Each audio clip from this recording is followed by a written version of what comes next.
Today's guest is Arman from Armani Talks. Arman is an artistic engineer that specializes in storytelling and public speaking. I've worked with Arman in the past. He's been a great resource to me, and I'm very glad you're on the show, Arman. Thank you, Tats. I appreciate you for having me on. We were talking about this during our sessions, and it's happening. I'm excited. Yeah, so for people that don't know, tell us more about your background. Sure. So I have been teaching entrepreneurs more about communication skills within the past 2 years, which specialize mainly in public speaking, storytelling, creative writing, a lot of the stuff they don't teach you in school.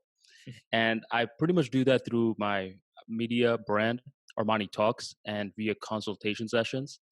And I I have a strong passion for this. It's something that I wasn't too good in growing up.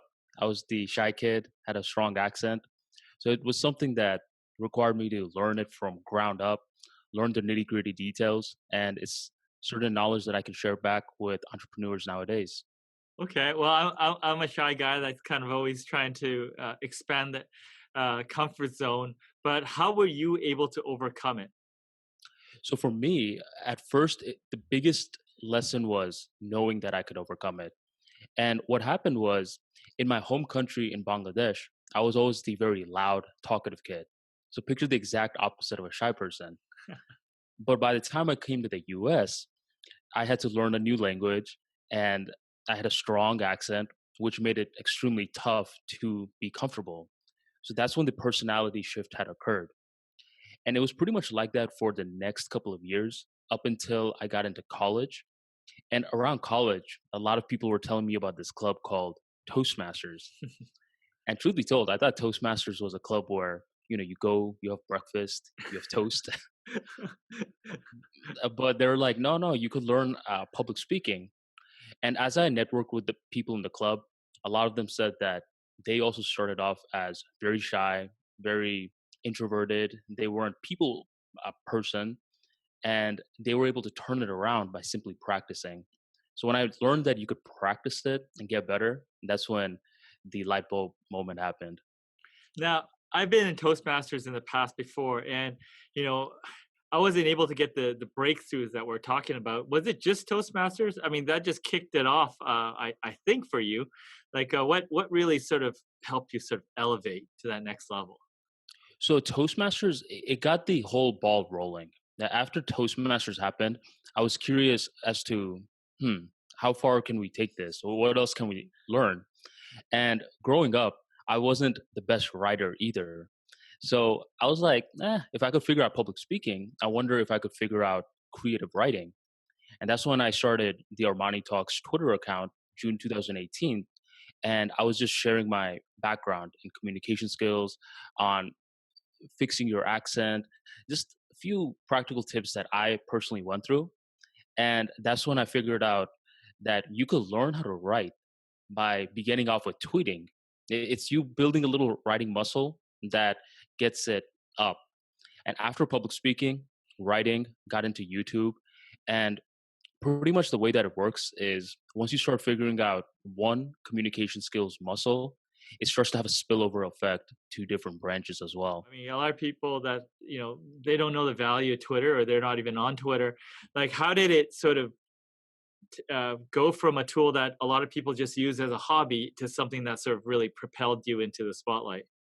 So what happened was, I personally, when I started Twitter, I always saw it as the app where people get on, complain about politics, gossip. That's what I saw it as.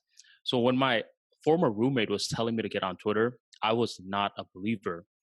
But after I started tweeting consistently, let's just say 3 times a day, what I noticed was that it was having a strong impact on my public speaking skills. It was now much easier to think of brand new ideas. It was much more easy to be selective of your words because you only have 140 to 280 characters to work with. So it's forcing you through writing to crystallize your thoughts, to get a hold of your thoughts, and to communicate it in a very precise way. All skill sets that can help you with communication skills in terms of public speaking, YouTube, having a podcast interview, and that's when I was like, "Whoa, Twitter is this one tool that you can actually leverage rather than just do it for what the mainstream media does or the mainstream does." So, I mean, we talk about entrepreneurship a lot. Why should a entrepreneur care about, Twitter or communication skills? One of the main reasons they should care about it is a good example is just me and you right now. I am in Tampa, you are in Canada. And with the technology that we have nowadays, we're able to communicate seamlessly. So what this goes on to show is it's not just US and Canada that can communicate. US and Asia can communicate. US and Africa can communicate. Africa and Canada can communicate. And at this point, the world is becoming more interconnected than ever. There was this individual named Marshall McLuhan. Have you ever heard of him? No. So he was this media analyst from the 60s. And he said, with the rise in technology, the world was going to shrink and we're going to be living in a global village. And it's crazy because he made this prediction in the 60s. Now in 2020s, it's more true than ever. So the reason communication skills are more important than ever is because we are living in the global village. You have to be able to cross communicate with different genders, different races, different cultures, which all have their own unique norms. And when you can find out certain patterns, it allows you to not only scale your business, scale your brand, scale your product, and communicate it effectively to the market. Now, you mentioned brand, which is part of marketing, and one of the cool buzzwords that are going around is storytelling in terms of communicating your message. How does that fit into what you're trying to accomplish? Well, personally, and we were talking about this a while back, it is a buzzword nowadays, but no one teaches you how to storytell, let alone what it is in the most fundamental aspects. Everyone just says, well, we need to do it. We need to storytell. And that's what they do with public speaking as well. Like you need to learn how to give speeches, but they never teach you how to give speeches. That's sort of like giving someone a car who can't drive and saying, "Yo, drive on the highway." Yeah. It doesn't make much sense. So for me personally, storytelling at the most fundamental level is just connecting ideas where it leads to an emergent property of a message. And personally speaking, I feel as though any brand, it doesn't matter if you're in the medical industry, in the communications industry, in the engineering industry, people don't like PowerPoints. They don't like just straight raw facts.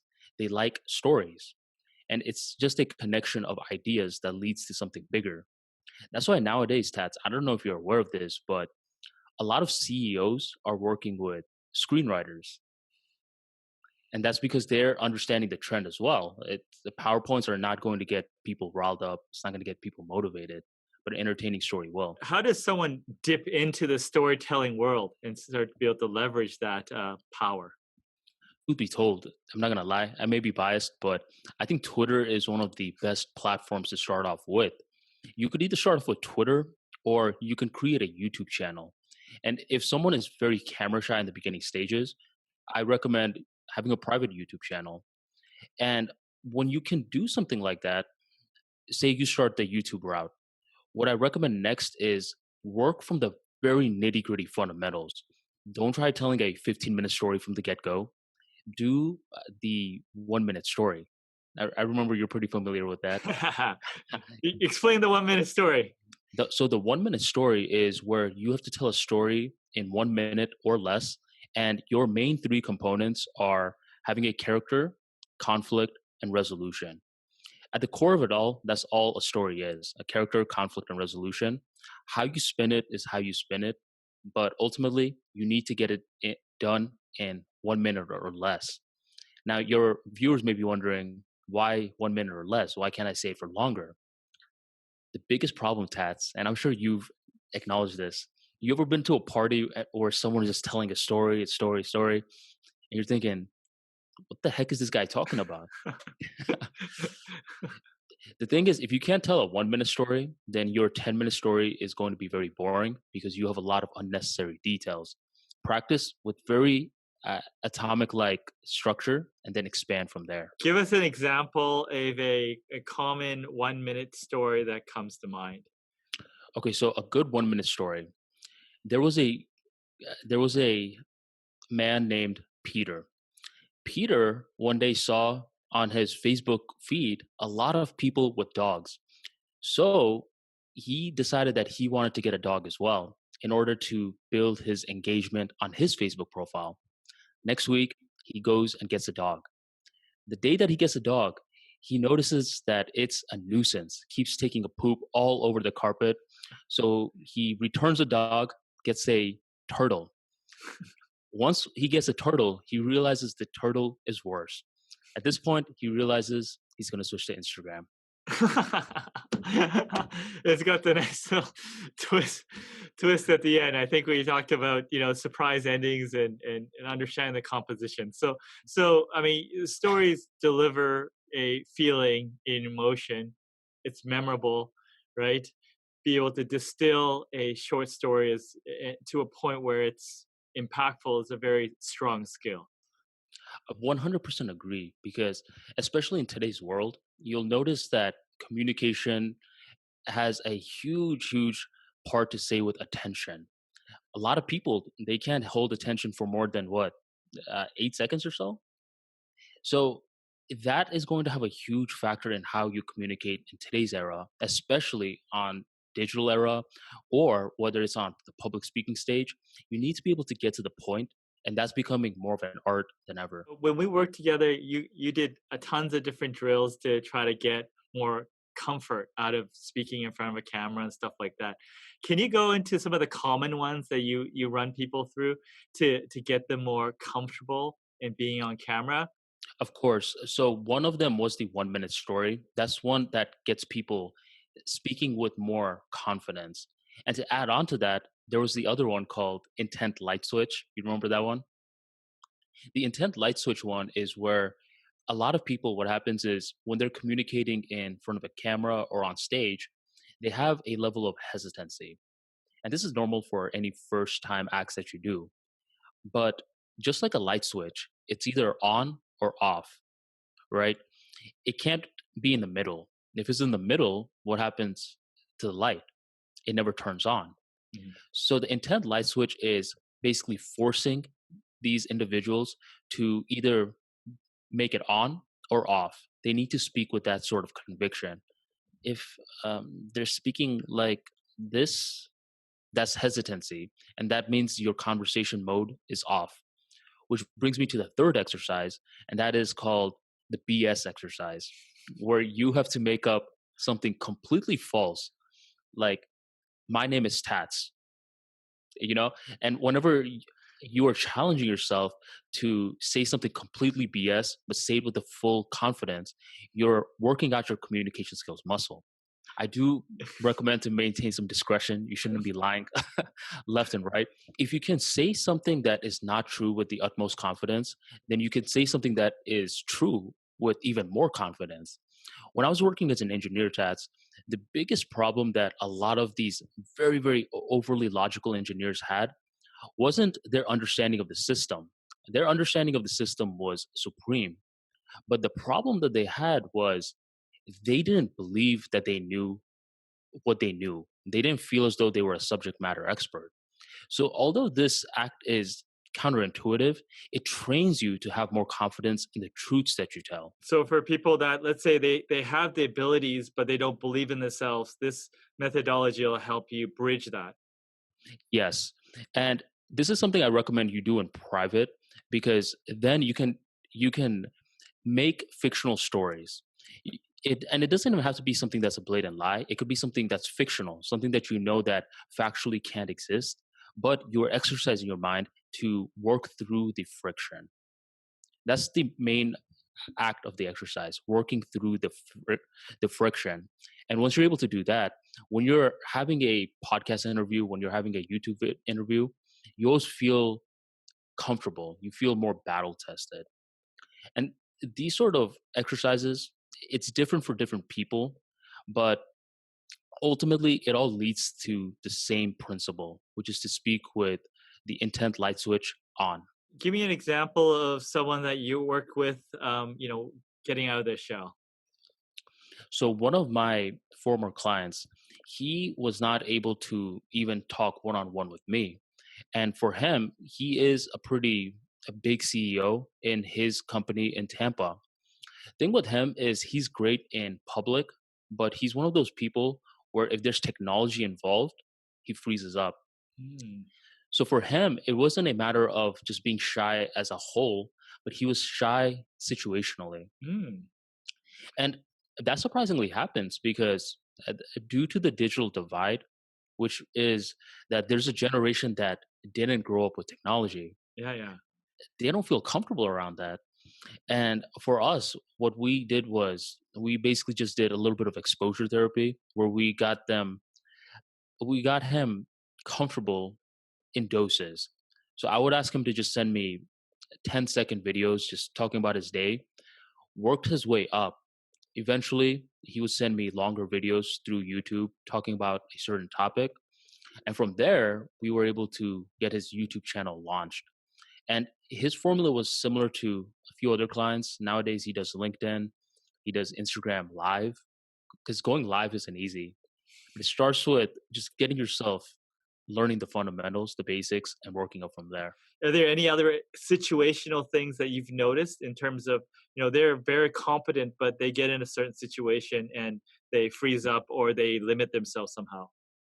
That's a good question because typically what happens is most of the people I work with, they're very comfortable, say, in terms of writing, but when it's in terms of public speaking, doing Mm, videos, they get nervous. But I had a client who was the exact opposite. He was amazing in terms of public speaking, captivating an audience. But anytime that he would say have to write for his blog, he would get a lot of anxiety. And this just goes on to show why it's very hard to have a one size fits all approach towards communication. You need to see this person's pain points. And the reason that he hated writing was due to something from his childhood. Apparently, his teacher would always say, "You are not a good writer. You're not a good writer," and it's something that manifested towards his adulthood. He's great communicator in all other aspects, but he has writing anxiety, something I never even knew existed till I started working with him.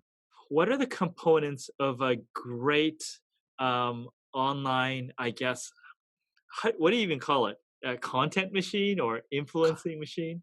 Yep, like content machine influence, personal brand. Yeah. I would say the biggest thing is having a story. And what I mean by that is what do you currently do? What do you currently enjoy?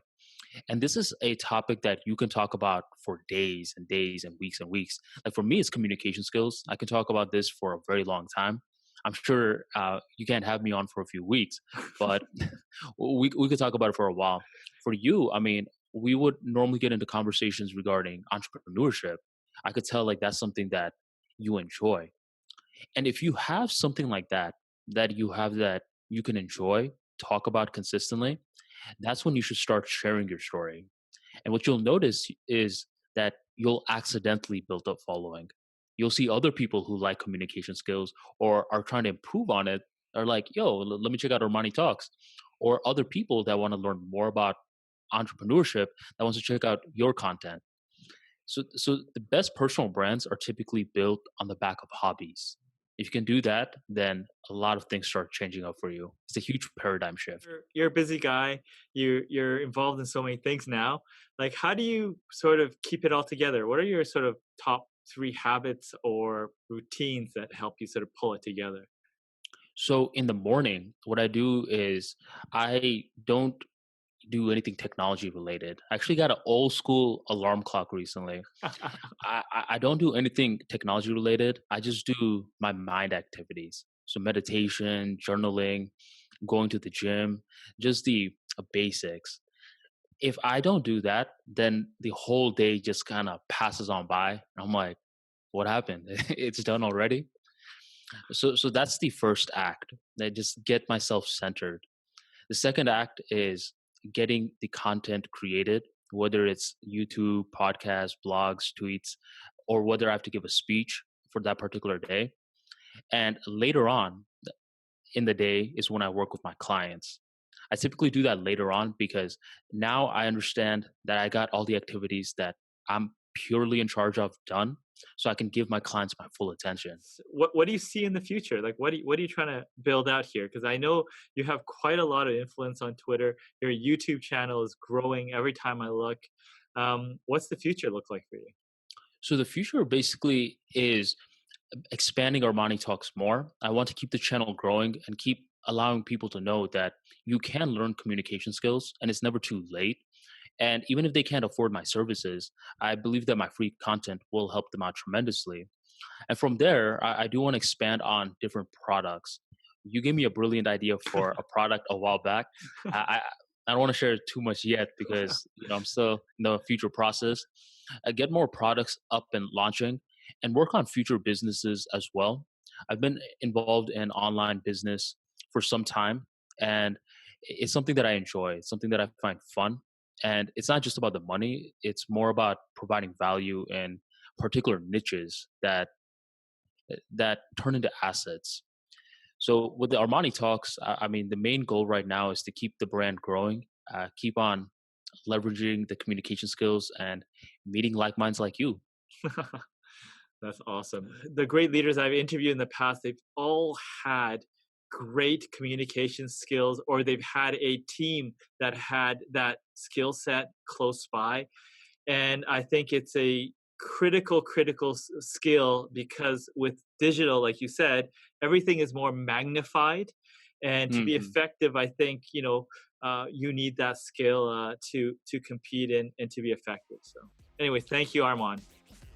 Tats, I appreciate it. And just to add on to that point, I think you hit the nail on the head. And it's great to see how you are expanding with technology and learning to leverage it because you're doing a great job right now.